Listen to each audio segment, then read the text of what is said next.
স্থিতিস্থাপক গুণাঙ্ক পড়েছিলাম গত ক্লাসে। স্থিতিস্থাপক গুণাঙ্ক, বিভিন্ন ধরনের স্থিতিস্থাপক গুণাঙ্ক পড়েছিলাম। তো একটু কম্পেয়ার করে বলছি। স্থিতিস্থাপক গুণাঙ্কটা ছিল হচ্ছে পীড়ন এবং বিকৃতির অনুপাত। পীড়ন এবং বিকৃতির অনুপাত, তাই না? ইজিক্যাল টু হচ্ছে স্থিতিস্থাপক গুণাঙ্ক ছিল। তো আমরা যখন বলেছিলাম যে দৈর্ঘ্য পীড়ন দৈর্ঘ্য বিকৃতি, সেই স্থিতিস্থাপক গুণাঙ্ককে বলেছিলাম হচ্ছে দৈর্ঘ্য গুণাঙ্ক। ওকে, যখন আমরা বলেছিলাম হচ্ছে আয়তন পীড়ন এবং আয়তন বিকৃতির অনুপাত, সেটাকে আমরা বলেছিলাম আয়তন গুণাঙ্ক। আর যখন আমরা বলেছিলাম ব্যবর্তন পীড়ন ব্যবর্তন বিকৃতির অনুপাত, তখন সেটার নাম দিয়েছিলাম আমরা ব্যবর্তন গুণাঙ্ক বা আকার গুণাঙ্ক বা মোচড় গুণাঙ্ক। ঠিক আছে?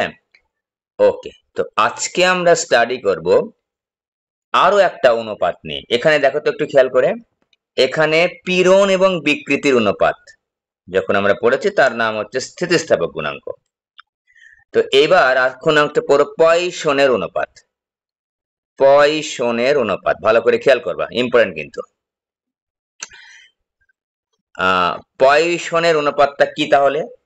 এখানে দেখো পীড়ন এবং বিকৃতির অনুপাত ছিল, সেটাকে আমরা বলেছিলাম স্থিতিস্থাপক গুণাঙ্ক। তিন ধরনের স্থিতিস্থাপক গুণাঙ্ক আমরা পেয়েছিলাম।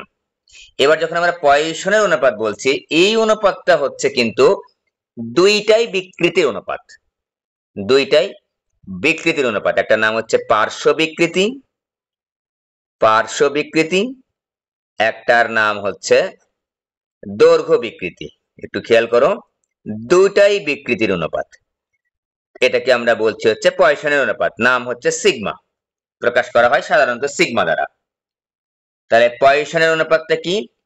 দুইটাই বিকৃতির অনুপাত, যার কারণে পয়সনের অনুপাতের কোনো মাত্রাও নেই, কোনো এককও নেই। পার্শ্ব বিকৃতি দৈর্ঘ্য বিকৃতির অনুপাত। উপরে কে থাকবে? উপরে থাকবে হচ্ছে পার্শ্ব বিকৃতি, নিচে কে থাকবে? দৈর্ঘ্য বিকৃতি। আর স্থিতিস্থাপক গুণাঙ্কে কি ছিল? পীড়ন এবং বিকৃতির অনুপাত। ঠিক আছে? যখন আমরা দৈর্ঘ্য পীড়ন নিয়েছিলাম দৈর্ঘ্য বিকৃতি, আয়তন পীড়ন যখন নিয়েছিলাম আয়তন বিকৃতি, আকার পীড়ন আকার বিকৃতি। ঠিক আছে? এই পয়সনের অনুপাত কিন্তু আবার পীড়ন বিকৃতি না। কম্পেয়ার করে বলছি এই কারণে যে মনে যেন থাকে। ঠিক আছে? পার্শ্ব বিকৃতি আর দৈর্ঘ্য বিকৃতি দুইটাই বিকৃতি। একটা বস্তুকে যদি আমরা দৈর্ঘ্য বরাবর বৃদ্ধি করি বা হ্রাস করি, ঠিক আছে, তাহলে তার কিন্তু ব্যাস বরাবরও কিছু দৈর্ঘ্য বৃদ্ধি বা হ্রাস পায়।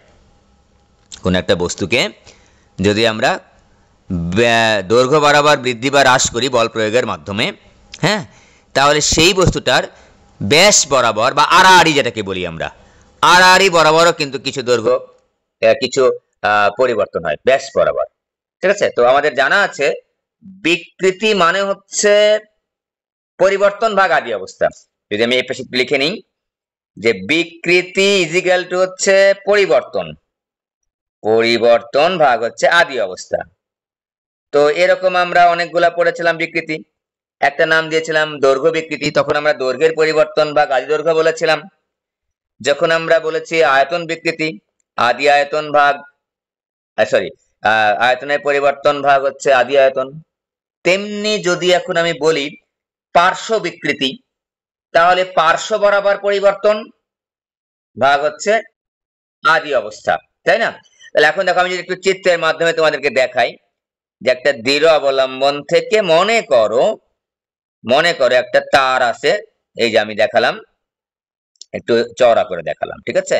এটা একটা তার, এই তারের আদি দৈর্ঘ্য হচ্ছে এল, আদি দৈর্ঘ্য হচ্ছে এল, এই যাই দৈর্ঘ্য হচ্ছে এল, আর আদি ব্যাস হচ্ছে ডি, আদি ব্যাস হচ্ছে ডি। তাহলে আমি একটু লিখে নিচ্ছি, আদি দৈর্ঘ্য হচ্ছে বড় হাতের এল আর আদি ব্যাস, এখন যে ব্যাসটা আছে সাধারণ অবস্থায় সেটার নাম দেওয়া হচ্ছে বড় হাতের ডি। তাহলে বল প্রয়োগ করলাম, মনে করো দৈর্ঘ্য বরাবর, এটাকে দৈর্ঘ্য বরাবর চিন্তা করতেছে আর এই বরাবর ব্যাস বরাবর চিন্তা করতেছে। ঠিক আছে? তো তাহলে তার দৈর্ঘ্যটা মনে করো বৃদ্ধি পেল। এই যে খেয়াল করো, এই যে একটু বৃদ্ধি পেয়েছে, লাল কালারে দেখাচ্ছি, এই দিকেও বৃদ্ধি পেয়েছে, এই দিকে একটু এই যে বৃদ্ধি পেয়েছে। ঠিক আছে? ওকে, বৃদ্ধি পেয়ে তার দৈর্ঘ্য হলো এখন মনে করো যে এল পরিমাণ বৃদ্ধি পেয়েছে। তাহলে এখন আমার দেখো তো খেয়াল করে, লাল অংশ কিন্তু এখন নতুন তারের অবস্থা, কিন্তু তারের আদি অবস্থা হচ্ছে কালো দাগ সম্বলিত। এখন যখন বল প্রয়োগ করে বস্তুটাকে বা তারটাকে যখন একটু দৈর্ঘ্যে বৃদ্ধি করলাম, হ্যাঁ বিকৃত করলাম, তখন তার লাল অবস্থা, লাল দাগ যেটা দুটো, সেই তারের অবস্থা হয়ে গেছে। তো দেখো এই এল দৈর্ঘ্যের তার, আর এই বরাবর ছিল কালো কালো লিখি, এইটুকার মান ছিল হচ্ছে ডি।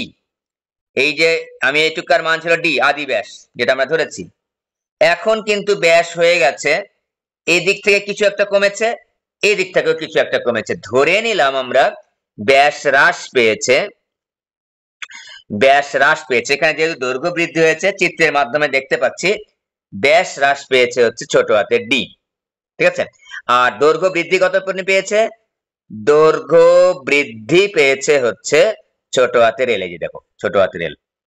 তোমাদের যদি এখন বলি যে দৈর্ঘ্য বিকৃতি কত, ইজিলি বলতে পারবা যে দৈর্ঘ্য বিকৃতি হবে হচ্ছে, দেখো দৈর্ঘ্য বিকৃতি তো আমাদের জানা আছে যে দৈর্ঘ্য বিকৃতি মানে দৈর্ঘ্যের পরিবর্তন ভাগ হচ্ছে আদি দৈর্ঘ্য।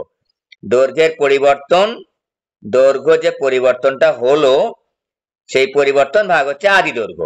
আমরা বারবার বিকৃতি পড়ে আসতেছি যে পরিবর্তন ভাগ হচ্ছে আদি অবস্থা। যদি দৈর্ঘ্যের পরিবর্তন হয় তাহলে আদি দৈর্ঘ্যতে ভাগ করলে আমরা কিন্তু দৈর্ঘ্য বিকৃতি পাবো। যদি লিখি সিম্বল আকারে এল ভাগ বড় হাতের এল, ছোট হাতের এল ভাগ বড় হাতের এল।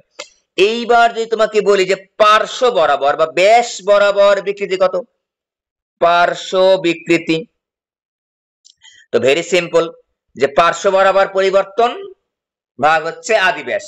তাহলে ব্যাস এটা ব্যাস বরাবর পরিবর্তন, এই বরাবর আর কি, এই যে এই বরাবর, এটা দৈর্ঘ্য বরাবর ছিল, এই বরাবর পরিবর্তন। তাহলে আমার ব্যাস বরাবর পরিবর্তন বা ব্যাসের পরিবর্তন, ব্যাসের পরিবর্তন ডিভাইডেড বাই হচ্ছে আদি ব্যাস, আদি ব্যাস। তো ছোট হাতের ডি হচ্ছে ব্যাসের পরিবর্তন, আমরা ধরেই নিয়েছি যে ব্যাস হ্রাস পেয়েছে, হ্রাস পাওয়া মানে কি পরিবর্তন হওয়া, বৃদ্ধি পাওয়া মানে কি পরিবর্তন হওয়া। দৈর্ঘ্যের পরিবর্তন হয়েছে এল, ব্যাসের পরিবর্তন হয়েছে ডি। তাহলে আর আদি ব্যাস কত, ডি। এটা পেলাম আমরা হচ্ছে দৈর্ঘ্য বিকৃতি, এটা পেলাম হচ্ছে পার্শ্ব বিকৃতি।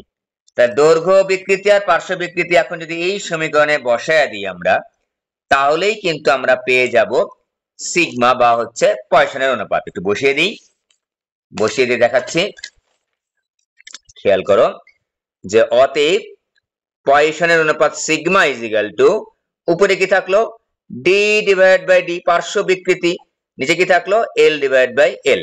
এখানে একটা নেগেটিভ চিহ্ন দিব। নেগেটিভ চিহ্নটা কেন দিলাম? দৈর্ঘ্য বৃদ্ধি সাথে সাথে ব্যাস হ্রাস, ঠিক আছে। দৈর্ঘ্য বৃদ্ধি হইলে ব্যাস হ্রাস বোঝানো হয়েছে। দৈর্ঘ্য বৃদ্ধি যে পেয়েছে, দৈর্ঘ্যটা বড় হয়েছে, হ্যাঁ, আর ব্যাসটা কি হয়েছে ছোট হয়ে গেছে, এই জন্য এখানে একটা নেগেটিভ চিহ্ন দিব। তো আমরা যদি একটু সাজায় গুজায় লিখি ডিএল ডিভাইড বাই হচ্ছে ডিএল, এখানে একটা নেগেটিভ চিহ্ন, ঠিক আছে। এখন যদি এটাকে ব্যাস না লিখে ব্যাসার্ধ দিয়ে করি, হ্যাঁ তাও হবে। কারণ দেখো তো এখানে যদি আমি ডি বলি, ডি এর যদি বলি যে ব্যাসার্ধ হ্রাস কতটুকু, ব্যাসার্ধ হ্রাস মানে ডি ভাগ টু। ব্যাসার্ধ হ্রাস যদি বলি ডেল আর ইজিক্যাল, তাহলে কত ভাগ হবে ডি ভাগ টু। যদি বলো আদি ব্যাস বা আদি ব্যাস না, আদি ব্যাসার্ধ কত হবে ডি ভাগ টু। তাহলে এখন দেখো এখান থেকে যদি আমরা এইটা এই ডি এর জায়গায় যদি আমি ডেল আর এবং আর বসাই, তাহলে একটা জিনিস খেয়াল করো যে আমরা কিন্তু একই জিনিসই পাচ্ছি, এই যে টু আর টু কেটে যাবে। কিন্তু যদি আমি একটু তোমাকে দেখাই, এখান থেকে কি পাচ্ছি, এখান থেকে হচ্ছে D is equal to 2 into del r. এই আমরা কিন্তু ব্যাসার্ধের বৃদ্ধি বা হ্রাসকে আমরা ডেল আর দ্বারা প্রকাশ করলাম। আর এখান থেকে কি পাচ্ছি, এখান থেকে পাচ্ছি হচ্ছে বড় হাতের ডি ইজ ইকুয়াল টু 2 আর, সকলে আমাদের জানা আছে। এইটা যদি এখানে একটু বসিয়ে দিই তাহলে কি পাচ্ছি দেখো তো, sigma is equal two, sigma is equal two পাচ্ছি মাইনাস ডি এর জায়গায় লিখবো ডেল আর, আর বড় হাতের এলে বড় হাতের এলই থাকলো, আর ছোট হাতের ডি মানে হচ্ছে আদি ব্যাসার্ধ ইনটু হচ্ছে এল, ঠিক আছে। কোন কোন বইয়ে del R into L divide by R into del L লেখা আছে, অর্থাৎ দৈর্ঘ্যের যে পরিবর্তনটা ছোট হাতের এল দিয়েও প্রকাশ করা আছে, আবার বড় ডেল এল দ্বারা প্রকাশ করা দৈর্ঘ্যের পরিবর্তন। দেখো দৈর্ঘ্য যে পরিবর্তনটা, এটাকে আমরা হচ্ছে ছোট হাতের এল বা ডেল এল দ্বারা প্রকাশ করতে পারি। ডেল এল দ্বারা প্রকাশ করা হয়, যা বলো প্রকাশ করা হয়। ওকে, এইটা গেল আমাদের সমীকরণ। তাহলে আমরা দেখো সিগমার মানটা বের করছি, ব্যাস দিয়েও বের করতে পারি, আবার ব্যাসকে ব্যাসার্ধে রূপান্তর করেও কিন্তু বের করতে পারি। তো ব্যাসার্ধে যখন রূপান্তর করছি দেখো, যেহেতু এবং 2 আর 2 কেটে যাচ্ছে, তাই কিন্তু আমাদের আর কি বলে এখানে ডি এর জায়গায় কত 2 লিখতে হতো, এখানে একটা 2 লিখলাম, এখানে একটা 2 পেলাম। এই দেখো 2 আর 2 কেটে গেছে, 2 আর 2 কেটে গেলে ডেল আর ইন্টু এল, আর ইন্টু ডেল এল। খেয়াল করো, আমরা যখন এই সমীকরণটা লিখবো আমাদের মনে হয় না যে ভুলে যাওয়ার কোনো কারণ আছে। কারণটা হচ্ছে যে আমরা এখানে সিগমা যখনই লিখবো, উপরে লিখবো পার্শ্ব বিকৃতি, নিচে লিখবো হচ্ছে দৈর্ঘ্য বিকৃতি। বিকৃতি মানে কি? পরিবর্তন ভাগ হচ্ছে আদি অবস্থা। তাই আমরা এটা আগে লিখে নিয়ে তারপর এটা লিখে নিব, তাহলে আমাদের আর ভুল হবে না। আর একবারে যদি লিখতে পারো তো লিখলাম, কোনো সমস্যা নেই, একবার লিখলে হবে। এটা লিখলে সুবিধা হয়, উপরেও বিকৃতি নিচেও বিকৃতি। এখানে দেখো উপরেও বিকৃতি নিচেও বিকৃতি, ঠিক আছে। তো এখানে ব্যাসকে আমরা ব্যাসার্ধে রূপান্তর করেছি, এটা রূপান্তর করে করলেও হবে, এটা দিয়ে করলেও হবে, একই কথা আমরা এখানে দেখিয়েছি। এখন এখানে একটু চিত্রটা একটু বুঝি তো। তোমাদের যদি এখন প্রশ্ন করি যে এইটুকা অংশের মান কত, এই টোটাল ব্যাস ছিল ডি, বড় হাতের ডি, আর ব্যাস হ্রাস হয়েছে বলতো, আমি যদি একটু দাগায় দেখাই তোমাদের, এই পাশের কালো অংশ আর এই পাশের কালো অংশ কিন্তু সমান, যে তীর চিহ্ন দিলাম। এই পাশের কালো অংশের মান কত বলো দেখি, ডি ভাগ 2, এই পাশের কালো অংশের মান হচ্ছে ডি ভাগ 2। আর এই যে এই অংশটুকুর মান কত বলো দেখি একজন, এই যে ভিতরের অংশটুকু দেখো তো, আমার খেয়াল করো, আমার ডি পরিমাণ ব্যাস ছিল, বল প্রয়োগ করার ফলে দৈর্ঘ্য পরিবর্তন হয়েছে, হওয়ার ফলে এখন ব্যাস কত হয়েছে, এই লাল অংশটা হচ্ছে ব্যাস হয়েছে। তো কতটুকু ব্যাস বৃদ্ধি হ্রাস পেয়েছে, ডি পরিমাণ, ছোট হাতের ডি পরিমাণ। ছিল কত, বড় হাতের ডি, হ্রাস পেয়েছে কত, ছোট হাতের ডি, তাহলে হলো কত, ডি বিয়োগ ডি। এটা হবে হচ্ছে ডি, বড় হাতের ডি বিয়োগ হচ্ছে ছোট হাতের ডি। না বোঝার কোনোই কারণ নেই। ছিল হচ্ছে বড় হাতের ডি, হ্রাস পেয়েছে হচ্ছে ছোট হাতের ডি, তাহলে হলো কত, বড় হাতের ডি বিয়োগ হচ্ছে ছোট হাতের ডি। তাহলে এই লাল অংশটা যে তারের বর্তমান যে অবস্থা বা পরিবর্তিত যে অবস্থা, সেই পরিবর্তিত অবস্থায় ব্যাস হচ্ছে বড় হাতের ডি বিয়োগ ছোট হাতের ডি। এখন প্রশ্ন হচ্ছে যে ডি পরিমাণটা হ্রাস পেয়েছে, ছোট হাতের ডি পরিমাণ হ্রাস পেয়েছে, এই দিক থেকেও হ্রাস পেয়েছে, এই পাশ থেকে, দুই পাশ থেকে কিন্তু সমানভাবে চিকন হয়ে গেছে মনে করো তারটা।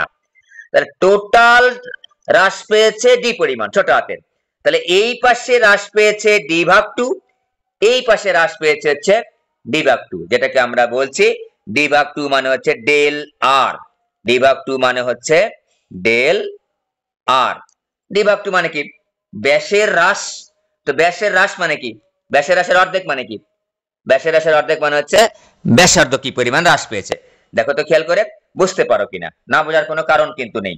ছিল ডি, হয়েছে ছোট, পরিবর্তন হয়েছে ছোট হাতের ডি, তাহলে হলো কত, বড় হাতের ডি বিয়োগ ছোট হাতের ডি। তো ডি, ছোট হাতের ডি পরিমাণ যে হ্রাস পেয়েছে, এই পাশ থেকে হ্রাস পেয়েছে এইটুকা, যে তীর চিহ্ন দিয়েছি এইটুকা, এই পাশ থেকে হ্রাস পেয়েছে এইটুকা, তাহলে এই পাশে ডি ভাগ 2 ছোট হাতের, এই পাশে ছোট হাতের ডি ভাগ 2, টোটাল মিলে তাহলে কত হলো, ডি, ডি ভাগ 2 যোগ ডি ভাগ 2, ঠিক আছে। তাহলে আমাদের ডি ভাগ 2 হ্রাস পেয়েছে বাম পাশে, এই পাশে হ্রাস পেয়েছে ডি ভাগ 2, ডি ভাগ 2 ডি ভাগ 2 ইকুয়াল টু কত, ডি। এই টোটাল হ্রাস পেয়েছে হচ্ছে ডি। এটা গেল আমাদের পয়সনের অনুপাত। এখন একটা জিনিস একটু মুখস্থ করতে হবে, পয়সনের অনুপাত হিসাব নিকাশ করে দেখা গেছে যে পয়সনের অনুপাতের মান খুব ইম্পর্টেন্ট, কিন্তু পয়সনের অনুপাতের মান, হ্যাঁ, -1 থেকে +12 এর মধ্যে। খুব ইম্পর্টেন্ট একটা জিনিস, নৈর্ব্যক্তিকের মধ্যে পরীক্ষায় আসে, অর্থাৎ অর্থাৎ সিগমা ইজিক্যাল টু, এই যে +12 লিখলাম, এই পাশে -1 লেস দ্যান লিখলাম, অর ইকুয়াল লিখলাম, ঠিক আছে। এটা আমরা কিন্তু মুখস্থ করব। পয়সনের অনুপাতের মান, এটা তোমাদের থিওরি আছে উপরের ক্লাসে, তোমাদের এখানে থিওরিটা নাই, কেন এটা মান আসে এটা আমি আর দেখাচ্ছি না, আমাদের লাগবে না। পয়সনের অনুপাতের মান হচ্ছে -1 থেকে +12 এর মধ্যে। এখন প্রশ্ন হচ্ছে, যদি পয়সনের অনুপাত বের করে দেখি আমরা এই রেঞ্জের মধ্যে আছে, তাহলে সম্ভব তারের দৈর্ঘ্য বৃদ্ধি বা ব্যাসের হ্রাস।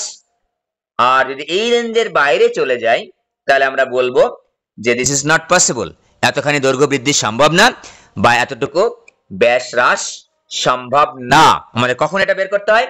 সাধারণত যখন বলে যে এত দৈর্ঘ্য বৃদ্ধি করলে ব্যাস এতটুকু হ্রাস পাবে কি না, এতটুকু ব্যাস হ্রাস হলে দৈর্ঘ্য এতটুকু বৃদ্ধি পাবে কি না, তখন আমরা কিন্তু সিগমার মানটা বের করি। সিগমার মানটা বের করে যদি দেখি এই রেঞ্জের মধ্যে আছে, তাহলে আমরা বলবো যে সম্ভব, পাবে।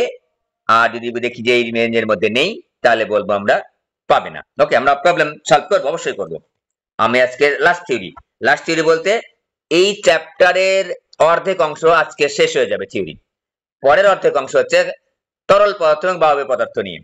ওইটা আমরা নেক্সট ক্লাস থেকে, নেক্সট বা তার পরের ক্লাস থেকে করবো। নেক্সট ক্লাসে আমরা কিছু প্রবলেম সলভ করব, সৃজনশীল আকারে কিছু প্রবলেম বা কিছু গাণিতিক সমস্যা আমরা সলভ করব। ঠিক আছে, ওকে।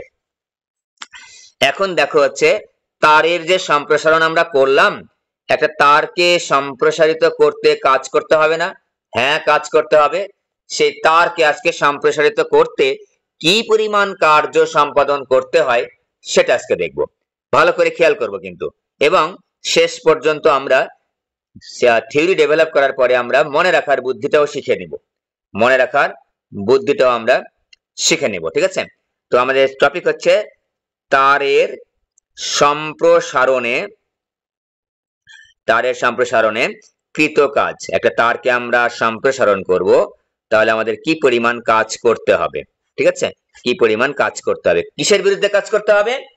স্থিতিস্থাপক বলের বিরুদ্ধে কাজ করতে হবে বা প্রত্যয়নী বলের বিরুদ্ধে কাজ করতে হবে। ওই যে ধর্মের কারণে বস্তুটা বিকৃত হতে চাচ্ছে না, সেই ধর্মটা কি? স্থিতিস্থাপকতা। আর যে বলের কারণে স্থিতিস্থাপক ধর্মটা প্রকাশ করে সেটাকে আমরা বলছি স্থিতিস্থাপক বল। মানে বস্তুর ভেতর থেকে যে বলটা ক্রিয়া করে সেটার নাম কি? স্থিতিস্থাপক বল বা প্রত্যয়নী বল, রেস্টোরিং ফোর্স। সেই ফোর্সের বিরুদ্ধে আমরা প্রযুক্ত বল দ্বারা কার্য সম্পাদন করব, তারের সম্প্রসারণ করব। কিরকম?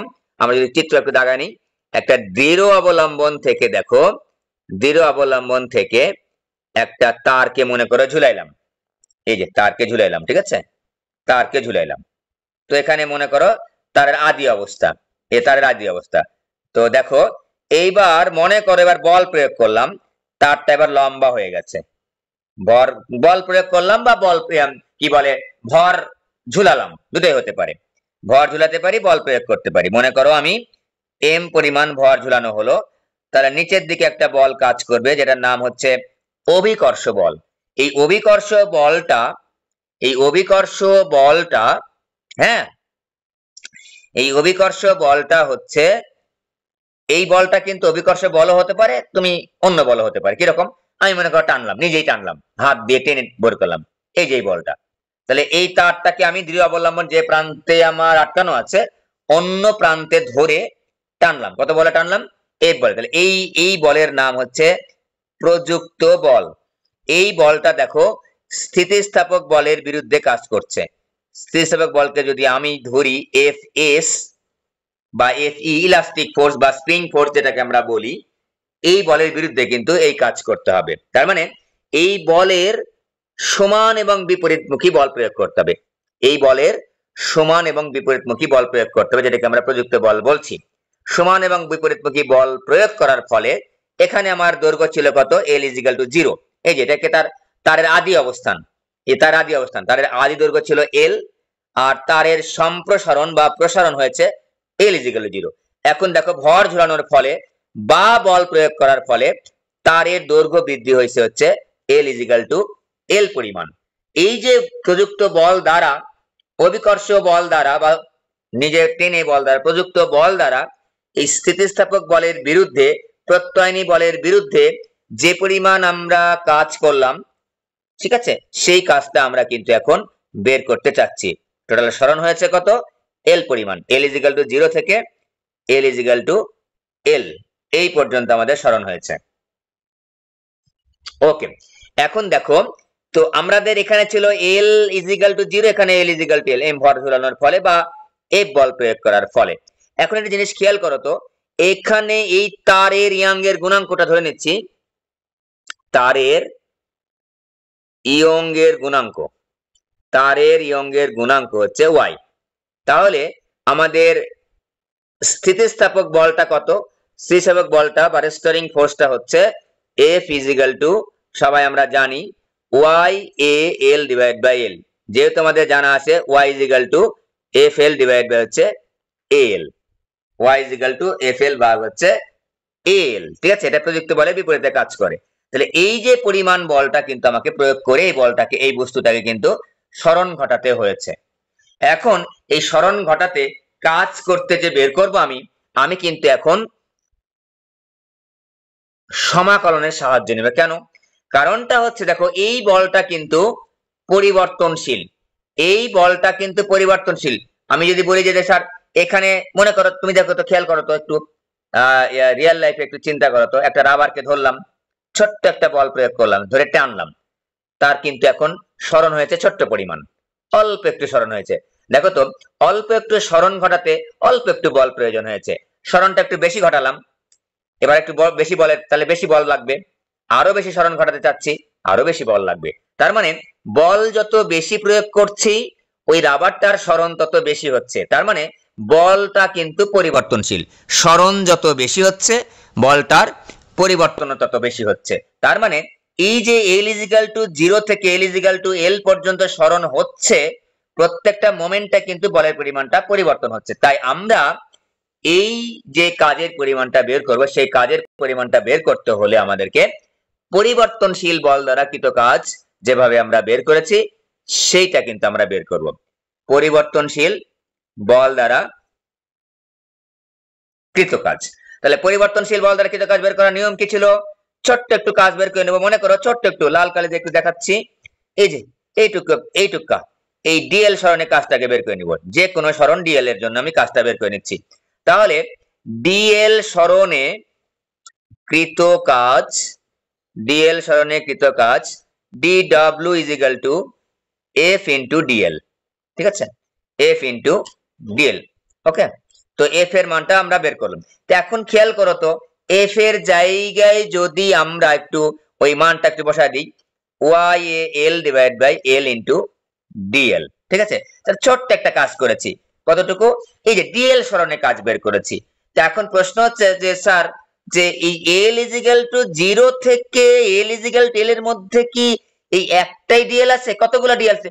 অসংখ্য ডিএল আছে। এই যে অসংখ্য ডিএল যদি আমি একটু দেখাই, একটা ডিএল এর জন্য কাজ কত? একটা ডিএল এর জন্য কাজ হচ্ছে ডিডব্লিউ। তাহলে আমরা এতগুলা ডিএল এর জন্য কতগুলা কাজ করবো সেটা বের করবো এবার। এই টাকা দিলে এল ইজ ইকুয়াল টু 0 থেকে এল ইজ ইকুয়াল টু এল, এতগুলার মধ্যে যতগুলা ডিএল আছে প্রত্যেকটা ডিএল এর জন্য কাজ কিন্তু আমাকে যোগ করতে হবে। তাহলে দেখো তো, মোট কাজ, মোট কৃত কাজ W is equal to integration of W DW। কতগুলা DW আছে? একটা ডিএল এর জন্য একটা DW, 0 থেকে L এর মধ্যে যতগুলা DW আছে বের করলে আমাদের কিন্তু অঙ্কটা, সমীকরণটা আমরা পেয়ে যাব। ওকে, আমরা কিন্তু প্রসিডিউরটা শিখলাম, এখন জাস্ট আমরা ম্যাথ করব, মানে ইন্টিগ্রেশন করব। 0 টু L, DW এর জায়গায় আমরা বসাবো y a L ভাগ L ইনটু DL। তো আমরা ইন্টিগ্রেশন করার নিয়ম হচ্ছে চলকগুলা রেখে সবগুলা বাম পাশে আমরা পার করে নেব, বাইরে বের করে নেব। y a divide by L টাকে আমরা বাইরে বের করে নিচ্ছি, বের করে নিই। y a ডিভাইড বাই হচ্ছে L, ঠিক আছে, ইনটু হচ্ছে 0 টু L L DL। প্রশ্ন হচ্ছে y আর a এটা বের করে নিলেন কেন? কারণটা হচ্ছে দেখো তো, একটা তারের যে তার নিয়ে আমি কাজ করতেছি, যে তার নিয়ে আমি পরীক্ষণটা করছি, সেই তারের কিন্তু ক্ষেত্রফল ইয়ং এর গুণাঙ্ক কিন্তু কম বেশি হবে না। কোন একটা নির্দিষ্ট উপাদানের ইয়ং এর গুণাঙ্ক বা স্থিতিস্থাপক গুণাঙ্ক কিন্তু পরিবর্তন হবে না, নাম্বার 1। নাম্বার 2, যে তার নিয়ে আমি কাজ শুরু করেছিলাম আদি ক্ষেত্রফল, সেই তারের ক্ষেত্রফল, প্রস্থচ্ছেদের ক্ষেত্রফল কিন্তু পরিবর্তন হবে না। ঠিক আছে, এখানে মনে বড় হাতের এল ছিল, এবার বড় হাতের এল তারের আদি দৈর্ঘ্য, আদি দৈর্ঘ্যেরও কিন্তু কোনো পরিবর্তন হবে না। তাহলে আমাদের এগুলো এই জন্য বাইরে বের করতে পেরেছি। তাহলে ডব্লিউ ইজ ইকাল টু, এখানে ডব্লিউটা একটু লিখে নিই, W is equal to Y A divide by L, আর এখানে এল স্কোয়ার ভাগ 2। ইন্টিগ্রেশন করা কমপ্লিট, আমার লিমিটটা বসাবো তাহলে আমাদের হয়ে যাবে ওয়াই এ ভাগ এল, এল স্কোয়ার ভাগ 2 বিয়োগ হচ্ছে 0। খেয়াল করো আমাদের সূত্র ছিল ইন্টিগ্রেশন বসানোর ক্ষেত্রে যে লিমিটের আপার লিমিটের জায়গায় চলকের জায়গায় আপার লিমিট বসাবো, বিয়োগ চলকের জায়গায় আমরা লোয়ার লিমিট বসাবো। তাহলে আমরা টোটাল কাজটা পেয়ে গেছি। w is equal to y a l square ভাগ 2l। এখন মনে হয় স্যার এটা মনে থাকা কঠিন হবে, তো মনে থাকা যেহেতু যদি কঠিনই হয় আমি একটু বুদ্ধি শিখা দিচ্ছি কিভাবে করবা তোমরা, ঠিক আছে? তো কাজ বের করে যাচ্ছি, দেখো তো এটাকে লেখা যায় না, y a l ভাগ l ইনটু হচ্ছে l, নিচে একটা হচ্ছে হাফ থাকলো, হ্যাঁ লেখা যায় হাফ ইনটু এই দেখো তো y a l ভাগ l, এইটুকু ইজ ইকুয়াল টু কিন্তু f। দেখো খেয়াল করে মাত্র লিখে আসছি, এই যে y is equal two f l ভাগ al, f is equal two y a l ভাগ l, সাজায় গুজে আমরা লিখেছি। তার মানে এখন কিন্তু আমি লিখতে পারছি half into f into l, ঠিক আছে? lটা কি যতটুকু পরিমাণ সরণ হয়েছে। এখন মনে রাখার বুদ্ধিটা শিখিয়ে দিচ্ছি।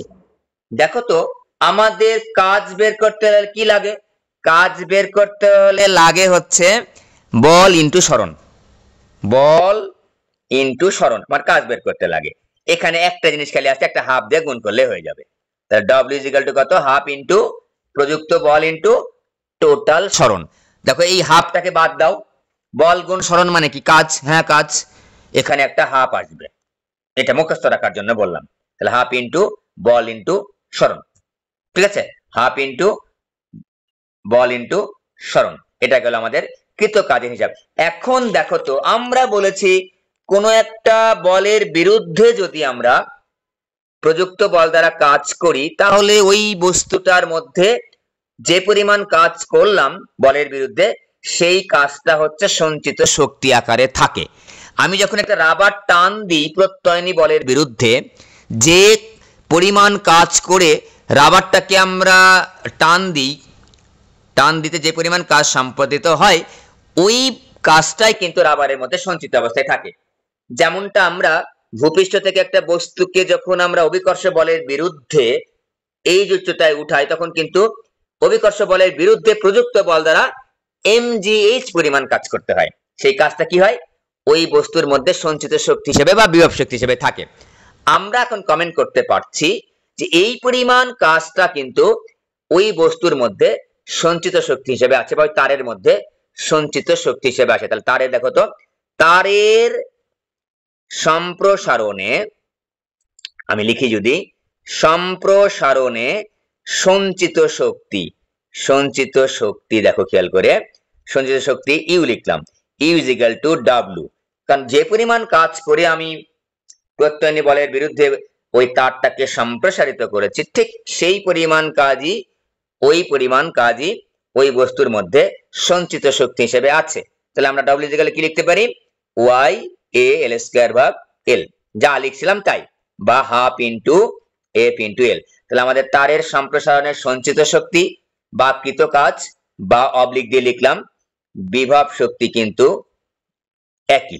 ওকে, এইবার আমরা একটা নেক্সট পড়ে শেষ করে দেব একক আয়তনে সঞ্চিত শক্তি। যে আমার যে সঞ্চিত শক্তিটা হলো একক আয়তনে কি পরিমাণ সঞ্চিত শক্তি ছিল। দেখো তো তারের আয়তন কত ছিল? তারের আয়তন ছিল হচ্ছে জানা আছে আমাদের, আয়তন কিন্তু খুব ইম্পর্টেন্ট, যে প্রস্থচ্ছেদের ক্ষেত্রফল গুণ হচ্ছে দৈর্ঘ্য, তারের দৈর্ঘ্য গুণ হচ্ছে প্রস্থচ্ছেদের ক্ষেত্রফল, প্রস্থচ্ছেদের ক্ষেত্রফল। ওকে, দৈর্ঘ্যের মান কি এল আর প্রস্থের মান কি এ, তাহলে তার আয়তন হচ্ছে ভি ইজিক্যাল টু এল, লেখা না চাইতে এ এল লিখি, দেখতে ভালো লাগবে এল।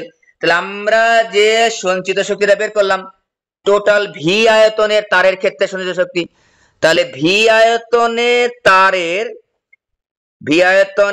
তারের ক্ষেত্রে টোটাল আমার তারের আয়তন কত ছিল এ ইন্টু এল, আদি দৈর্ঘ্য হচ্ছে এল আর ক্ষেত্রফল হচ্ছে প্রস্থচ্ছেদের ক্ষেত্রফল হচ্ছে এ, তারের আয়তন ছিল হচ্ছে ভি।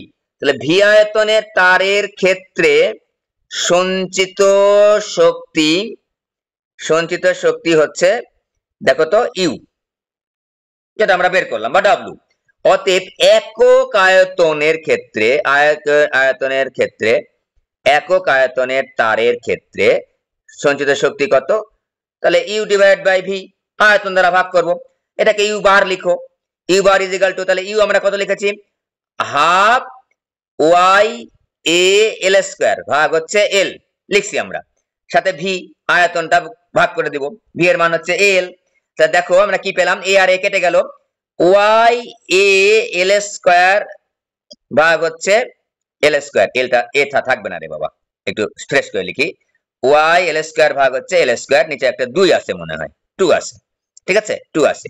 এটা গেল আমাদের একক আয়তনে সঞ্চিত শক্তির, এটা লেখা একটু শিখাবো, ওয়াই এল স্কয়ার ভাগ হচ্ছে 2l স্কয়ার, এটা সাজায় গুজায় লিখবো, হাফ ইনটু ওয়াই এল ভাগ এল ইনটু এল ভাগ এল। দেখো এল স্কয়ার কে ভাঙায় এল আর এল লিখেছি, ছোট হাতের এল, আর নিচের বড় হাতের এল স্কয়ার কে ভাঙায়া আমরা ছোট বড় হাতে দুটো এল লিখেছি, এই যে একটা এল, এই যে একটা এল। এইটার নাম হচ্ছে পীড়ন আর এইটার নাম হচ্ছে বিকৃতি। প্রশ্ন স্যার কিভাবে, একটু দেখাচ্ছি, হাফ ইনটু পীড়ন ইনটু বিকৃতি। তো দেখো একক আয়তনে সঞ্চিত শক্তি বের করার সমীকরণটা আমরা এইটা বের করব, এইটা মনে রাখবো, তাহলে আমাদের সহজ হচ্ছে। এইটা তো এখান থেকে চলে আসবে। প্রশ্ন স্যার এইটা যদি মনে রাখি আমি, তাহলে কি এইটা পরে বের করতে পারবো? হ্যাঁ পারবো। কিভাবে দেখো আমি দেখাচ্ছি, যে F is equal to Y L ভাগ হচ্ছে এল, এখান থেকে যদি আমি এফ ডিভাইড বাই, ভুল হলো নাকি, ভুল হয়েছে, y ইজ ইকুয়াল টু হচ্ছে এফ এল ডিভাইড বাই হচ্ছে এল। তাই বললাম যে না আমি এফ ডিভাইড বাই এ বের করব, এফ ডিভাইড বাই মানে কি পীড়ন বের করব, এফ ডিভাইড বাই এ যদি বের করি, যদি আমরা এই পাশে ও পাশে আড়াআড়ি করি, তা দেখো তো ওয়াই এল ভাগ এল পাচ্ছি, তার মানে হচ্ছে ওয়াই এল ভাগ এল মানে হচ্ছে পীড়ন। ওকে, এই যে পীড়ন ইজ ইকুয়াল টু কত, তাহলে আমরা এফ ভাগ এও লিখতে পারি, ওয়াই এল ভাগ এলও লিখতে পারি। এই যে ওয়াই এল ভাগ এল কে আমরা পীড়ন লিখেছি, আর এল ভাগ এল কে তো আমরা বিকৃতি জানি রে বাবা, ছোট হাতের এল ভাগ বড় হাতের এল মানে হচ্ছে বিকৃতি। সুতরাং আমরা একক আয়তনে যখন সঞ্চিত শক্তি বের করব, আমরা প্রথমে এটা মনে রাখবো, এটা মনে রাখা খুবই সহজ, হাফ ইনটু পীড়ন ইনটু বিকৃতি। কারণ পীড়ন এবং বিকৃতি এই চ্যাপ্টারের যা পড়লাম সবচেয়ে গুরুত্বপূর্ণ বিষয়, পীড়ন এবং বিকৃতি, এটা নিয়ে সব সময় কথা বলে আসলাম। তাহলে হাফ ইনটু পীড়ন ইনটু বিকৃতি, এটা হচ্ছে একক আয়তনে সঞ্চিত শক্তি। এখন পীড়নটা বের করো কোথায়? এই যে এফ ভাগে অথবা ওয়াই এল ভাগ এল, আর বিকৃতি মানে কি ছোট হাতের এল ভাগ বড় হাতের এল। ওকে, তাহলে এখানে কিন্তু এই সূত্রটা আমি পেয়ে যাচ্ছি। এখন প্রশ্ন হচ্ছে স্যার আমি যদি এই সূত্রটা সরাসরি লিখতে পারি, হ্যাঁ সরাসরি লিখতে সমস্যা কোথায়? সরাসরি লিখতে পারো, এভাবে লিখতে পারো, কিন্তু সরাসরি লিখলেও কিন্তু এটা আমাকে জানতে হবে। কেন? কারণ অনেক সময় অঙ্কের মধ্যে বা নৈর্বার্তিকে বা ভর্তি পরীক্ষায় পীড়ন এবং বিকৃতি দেওয়া আছে, তখন তোমাকে বললো যে একক আয়তনে সঞ্চিত শক্তি বের করো, তখন তো তুমি এত বড় সমীকরণ ব্যবহার করার দরকার নেই, এটা দিয়ে কিন্তু আমরা ইজিলি ব্যবহার করতে পারি। ঠিক আছে, এই গেল কিন্তু আমাদের হচ্ছে একক আয়তনে সঞ্চিত শক্তি। আমাদের প্রথম অংশের থিওরিটা কমপ্লিট হলো, যেটা কঠিন পদার্থের যে স্থিতিস্থাপকতা অংশটুকু। পরের অংশে আমাদের হচ্ছে আছে ফ্লুইড, প্রবাহী পদার্থ, ওটা আমরা এই পর্যন্ত আমাদের শেষ। এই পর্যন্ত খুবই ইম্পর্টেন্ট কনসেপ্ট আমরা শিখলাম, স্থিতিস্থাপকতা। নেক্সট ক্লাসে আমরা খুবই গুরুত্বপূর্ণ কিছু প্রবলেম সলভ করব, যতগুলা আমরা পড়েছি টোটাল রিভিউ করব সুন্দর করে, এবং আমরা কিছু প্রবলেম আমরা ক্রিটিক্যাল টাইপের, জটিল টাইপের, সহজ টাইপের, ব্রড টাইপের প্রবলেম আমরা সলভ করব। ঠিক আছে, আজকের ক্লাসটা এ পর্যন্তই।